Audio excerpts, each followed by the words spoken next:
Good day, everyone. It's Chidera here again, and I'll be taking the reading for today from Jeremiah chapter 1, verse 5. And it says, "Before I formed thee in the belly, I knew thee. Before thou camest forth out of the womb, I sanctified thee and ordained thee a prophet unto the nations." Here is telling us, or is speaking to Jeremiah, that before he was formed, God already knew him. God already ordained Jeremiah a prophet before he was in his mother's womb. So I just want to tell anybody out there that before you were born, God knew you. Yes, your parents may not have planned you, but God had planned you from the very beginning. God knew that Sophia will be born. God knew that Chidera will be born. God knew that Isaiah will be born. God knew that Michael will be born. God knew that you watching will be born, and He has ordained you a prophet. And I know you may not be in your best place presently. You may be at your low point, your low moment. But Matthew chapter 11, verse 28 has something to tell us, and I'm going to open it and then I'm going to read from it.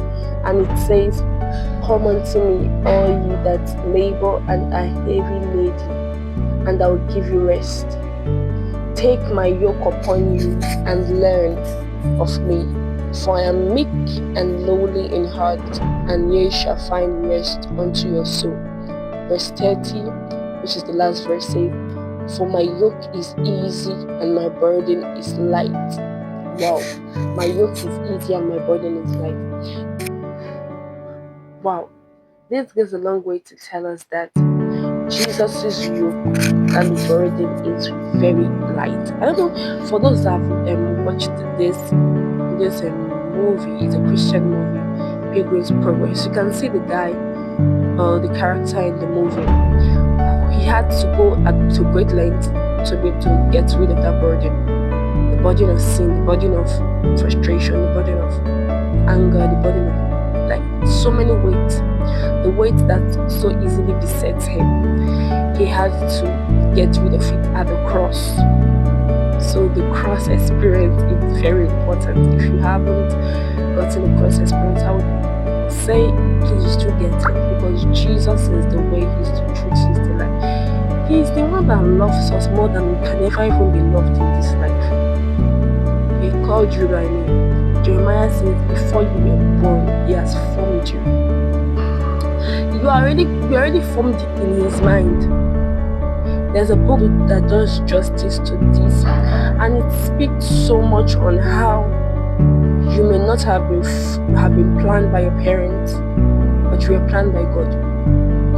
God had imagined you. God had formed you in His mind before you were formed in the belly. He already knew that, okay, at this very time you'll be brought into this world. He knew you are not an accident. You may be an accident to the people around you, to the people in your society, but when it comes to God, you were planned. You are not an accident. He won't just say, Ima, or Emanuela, or Sophia, how come you're here? No. People may gather around you, maybe at the time of your birth, and be like, oh my goodness. So they may not have planned your birth, but Jesus did. Jesus is not surprised at all. So take everything. Take your low points and your high points to Jesus. And I guarantee you will find rest here. So thanks for watching. See you in the next video. Bye.